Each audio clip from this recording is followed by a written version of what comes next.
13 ans après l'opération Serval qui avait permis, en coordination avec les troupes maliennes, de stopper l'avancée des forces djihadistes en direction de Bamako et de restaurer l'intégrité territoriale du Mali, offensive donc sans précédent depuis le week-end dernier du groupe de soutien à l'islam et aux musulmans, le JNIM affilié à Al-Qaïda, et de leurs alliés indépendantistes à dominante touareg du Front de libération de l'Azawad contre plusieurs villes maliennes, avec la prise notamment, vous le voyez, de la ville de Kidal, mais aussi de Tessalit dans le nord, non loin de la frontière algérienne. Des attaques sans précédent qui ont également causé la mort du numéro 2 de la junte à Bamako, Sadio Camara, qui a été inhumé jeudi dernier. Le même jour, les djihadistes du JNIM appelaient dans un communiqué à l'avènement d'un nouveau Mali dont la priorité serait l'établissement de la charia.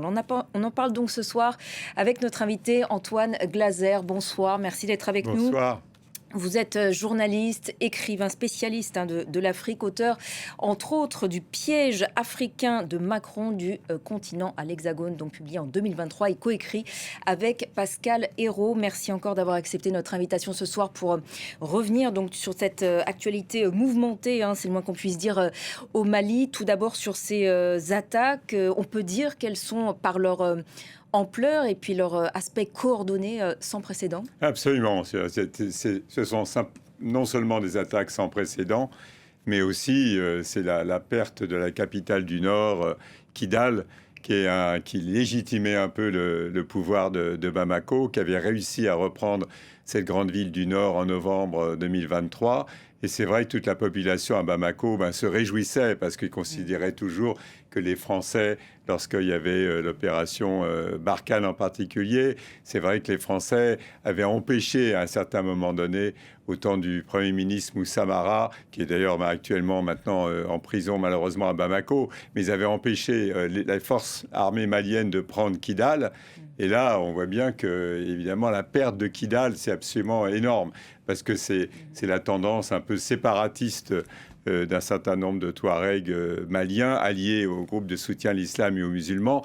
Et vraiment, c'est-à-dire, le pays est coupé en deux. Puis il faut quand même toujours expliquer, on voit ça d'ailleurs sur la carte, c'est que le Mali, entre la capitale Bamako et Kidal, c'est 1500 km. Deux fois la France. C'est 2 fois la France. C'est 1,2 million de kilomètres carrés. Et quand on parle du Mali, les gens ils s'imaginent comme ça qu'on peut arriver rapidement d'un endroit à un autre. Ça veut dire le pouvoir central. Il y a environ 25 millions de Maliens. Il y a 3 millions environ de Maliens à Bamako.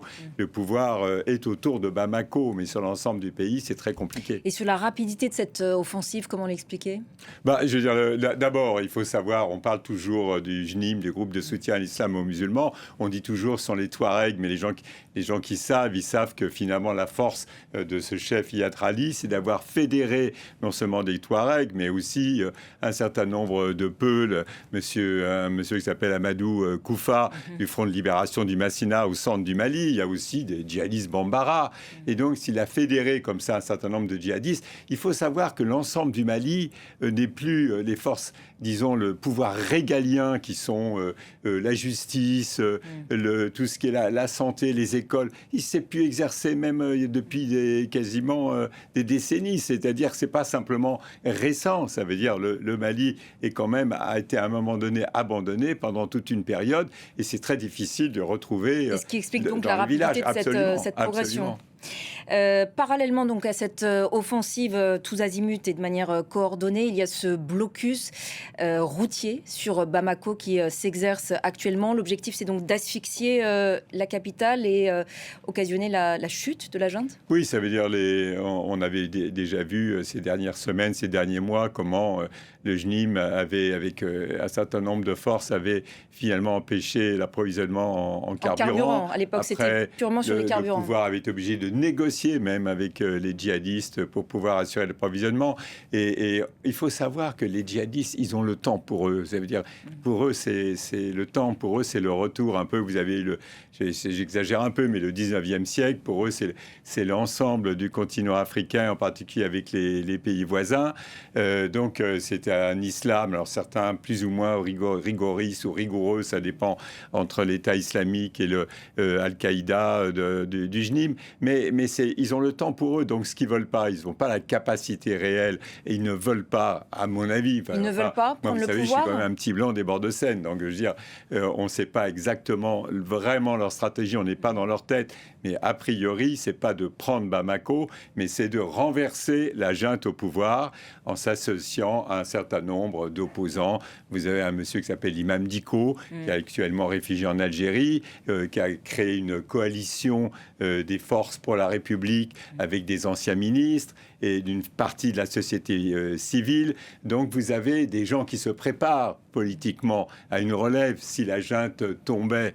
Mais je veux dire, on n'en est pas là. Deuxièmement, il ne faut pas croire comme ça que l'armée malienne, il ne faut pas croire que c'est pas rien non plus, l'armée malienne, même si c'est vrai que Sadio Camara, le ministre de la Défense, a été tué comme ça. Le chef des renseignements qui est aussi porté disparu. Absolument, personne n'en parle, mais le chef des renseignements, Modibo Koné, qui aurait été gravement blessé. Certains disent qu'il est mort, d'autres disent qu'il n'est pas mort. Mais je veux dire, ça veut dire ça, c'est un coup très dur, parce que cette junte, il s'était quand même bunkérisé autour d'Assimi Goïta. Hein. Vous avez quelques généraux, vous avez le Premier ministre, mais c'est quand même des gens qui sont quand même isolés.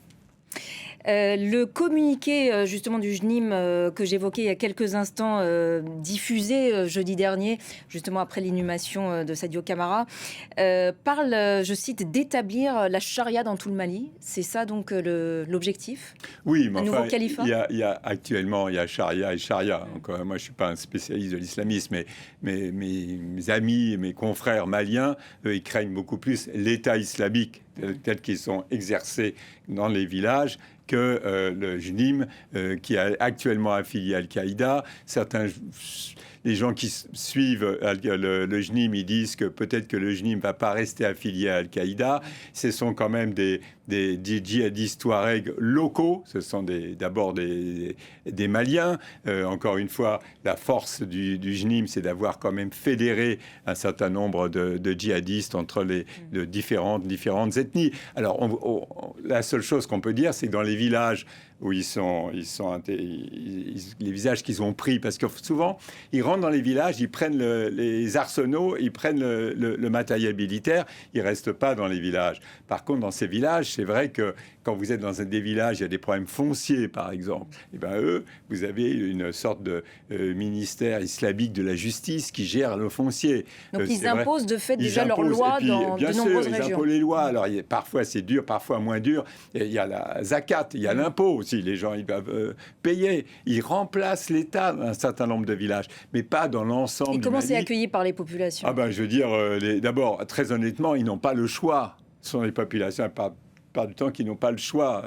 Je veux dire, c'est très difficile à aller enquêter, savoir exactement. Mais pour un certain nombre d'entre eux, comme l'État les a abandonnés depuis des années, si vous avez un problème foncier, si vous avez un imam ou quelqu'un qui va prononcer un truc de justice contre votre voisin, je veux dire, c'est la gestion, mais vraiment, c'est-à-dire le pouvoir, même du temps de Ibrahim Boubacar Keïta, le pouvoir régalien avait abandonné un certain nombre, des pays, des villages dans ces régions.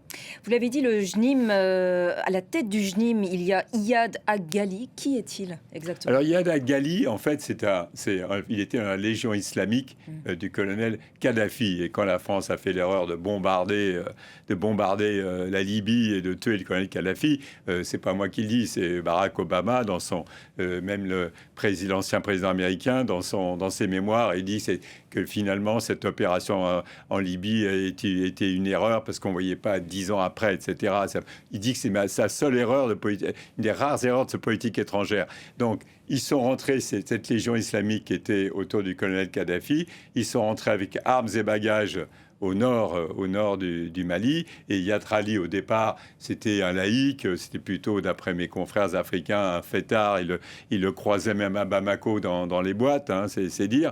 Mais il a été à Médine, il s'est islamisé, il est devenu de plus en plus religieux. Mais il ne faut pas quand même oublier, entre le front de libération de l'Azawad et le groupe de soutien à l'islam aux musulmans, ce sont quand même majoritairement des Touaregs, pas que des Touaregs. C'est une région où vous avez des Songhai et autres, mais ceux qui contrôlent la région, qui connaissent la région, ce sont les Touaregs. Et donc, ce sont les Touaregs qui occupent Kidal. Et maintenant, c'est sûr que pour eux, c'est extrêmement important parce que vous avez les séparatistes, eux, qui ont toujours prôné l'Azawad, ce que prônait au départ Iyad Ali, qui maintenant, il prône plus un séparatisme. Lui, il propose le djihad dans l'ensemble du Mali.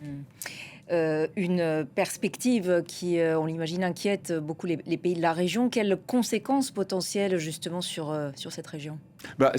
C'est important parce que d'abord, vous avez cette alliance des États du Sahel avec le Burkina Faso et également le Niger. Mais on voit bien. Et justement, le gouvernement nigérien a annoncé il y a 2 jours avoir mené, je le cite, d'intenses campagnes aériennes dans le nord du Mali.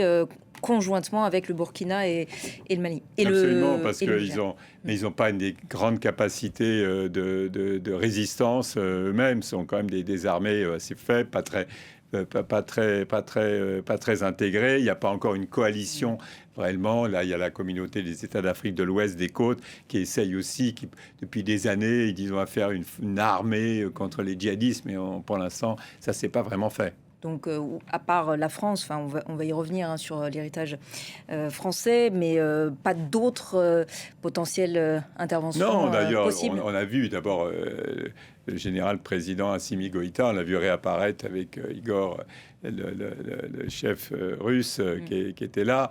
On a vu que c'est une sorte de réassurance des Russes auprès de Assimi Goïta. Assimi Goïta, il était en juin 2025, il était à Moscou. Et ils ont signé un accord directement Assimi Goïta lui-même avec Poutine. Un accord, non seulement un accord, le Mali a toujours été très proche des Russes depuis Modibo Keïta. Il y a beaucoup d'officiers maliens formés en Russie. Et donc, ils ont signé un accord militaire, des accords économiques, des accords en domaine d'énergie. Donc, je ne vois pas les Russes. Les paramilitaires, l'Africa Corps. Alors, c'était effectivement à Wagner, c'était vraiment des mercenaires.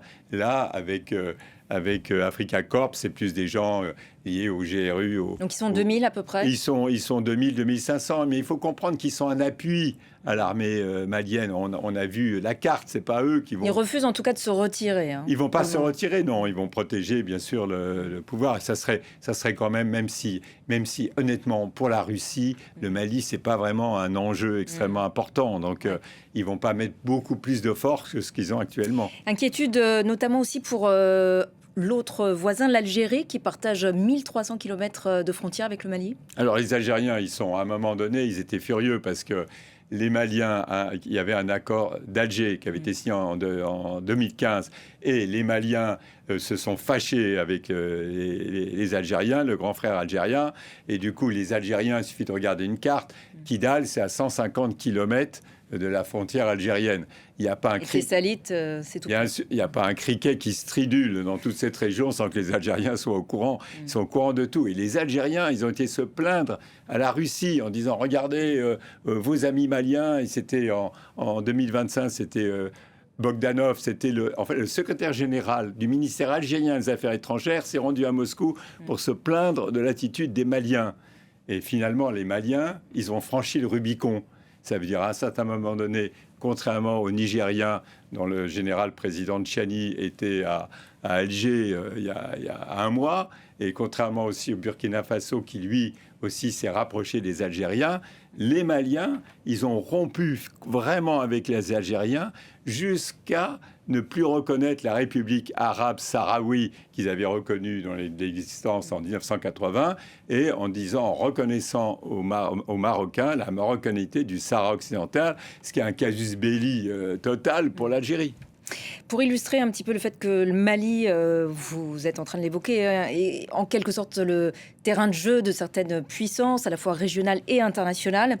Vous avez choisi pour votre carte blanche, c'est une tradition dans le cœur de l'info, de revisionner un dessin qu'on a d'ailleurs diffusé hier dans notre émission Une semaine dans le monde, un dessin du dessinateur franco-burkinabé Glaise, illustration donc de ce Mali tiraillé entre ces différentes influences? Vous vouliez Bien sûr, commenter? Gels, il a compris. Bon, il cite pas évidemment l'Algérie et le Maroc, mais c'est vrai, on dit toujours en Afrique, quand deux éléphants se battent, c'est l'herbe qui souffle. Là, en l'occurrence, c'est pas l'herbe, ce sont les populations, parce que c'est ces populations qui sont dans le désert.